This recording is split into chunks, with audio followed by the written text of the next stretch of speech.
And now, ladies and gentlemen, your 7-star Diamond directors, Billy and Josephine Dela Fuente.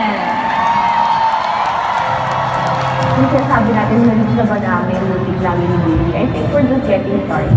Why? Kasi sabi ni Billy, we're always into trying new routes. Pinaka nakuha namin talaga sa'yo sa na importante yung life freedom na makasama namin yung anak namin. Pag naging successful ka sa'yo sana, yung oras na magbigay sa'yo na kasama kay family, yun yung hindi ma-measure ng pera. Nakita ko sa bagay lang din sa family. It's a family that is cool.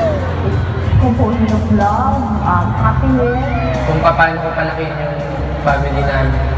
Usually parang ganun din sa extreme. So like what I said to Billy before, bigyan lang niya ako ng bahay. Yun yung pinaka-request ko talaga. And so enough, this is what I can call you. So a home that is whole na, and at the same time full of love and happiness with the family inside you. 2 years ago, pinan talaga namin. We want to make, syempre yung sa atin isang Welcome brand.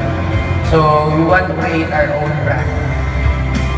Kaya nag-focus kami na gawing brand talaga yung Siwa Welcome. Sabi nga nila, maganda yung before you die, you need to leave a legacy, di ba? With you sana, kailangan mo lang naman talagang ibaba yung pride mo na hindi para sa'yo to eh. So instead of sana may magandang buhay ako, sana may travel. Instead of saying sana, dapat ang sabi mo, you sana.